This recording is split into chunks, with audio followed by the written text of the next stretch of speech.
Hi, this is Jag Randhawa, author of the book, The Bright Idea Box. I have received a number of requests from my readers as well as those who heard me speak to give a quick overview of the Master Innovation Program that I discussed in my book.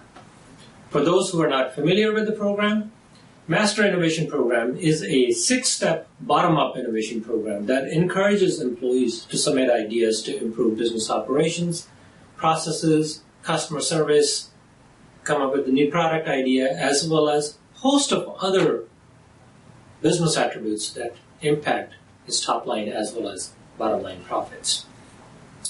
Now, I will not go into the details of why you need a bottom-up innovation program. For that, I would recommend you to read the book, but rather the 6 steps of the program. MASTER is an acronym for the 6 steps used in the program. M for Mobilize, A for Amass, S for Support, T for Triage, E for Execute, and lastly R for Recognize. The very first step of creating the program is to mobilize your employees toward a mission, vision, purpose, or some people like to call it an innovation charter. What you are trying to get out of this program, or what areas you want to focus on, what kind of ideas you are looking for, or who can participate in the program. The ground rules for the program. For example, what happens when an idea is submitted? How would you validate an idea, whether it's a good idea or a bad idea? How would you prioritize these various ideas? Next step of the process is amass. You need to implement some tools to amass or gather ideas from employees. There are tons of software products already available in the market. I've written a blog post on my blog, and I will post a link to that post into this video.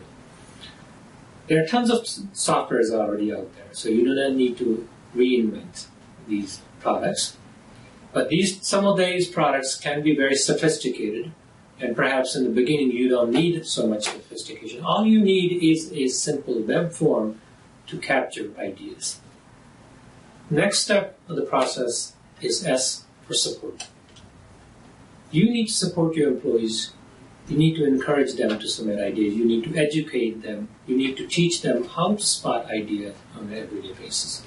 You need to also support them by giving them some seed capital or time to experiment. You may have heard Google's 20% time. Google gives its employees 20% time to work on their ideas. Recently, Adobe implemented a similar program where they gave $2,000 to their employees to work on their ideas.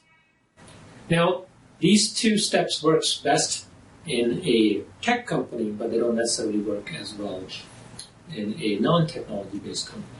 So for that, I would recommend creating an innovation steering committee. That leads to the next step, the 4th step, T for triage. Now, despite how much you educate your employees, you teach them what kind of ideas you're looking for. You're going to get all kinds of ideas. Some half-baked, some don't make sense, the others don't align with your organizational focus or the innovation charter. So you need to have some process in place to vet those ideas. I recommend creating an innovation steering committee that meets on a regular basis to validate or review newly submitted ideas as well as the ideas that are already in progress. Next step, once you have some good ideas, you need to make sure that you execute those ideas in the time you have. Nothing kills the innovation program faster than not implementing those good ideas. So you make sure that you have some process in place to implement those ideas. Again, if you're a tech company, it works best if the employee coming up with the ideas leads the program. But for non-tech companies, you need to make sure that the departments who are typically responsible for executing various ideas have resources, budget, as well as time to implement the new ideas coming out of this program. So you need to think that through and make sure that you have right processes, resources allocated to execute ideas in a timely manner. The last step of the process is recognize. You need to make sure that you recognize your employees for their contribution.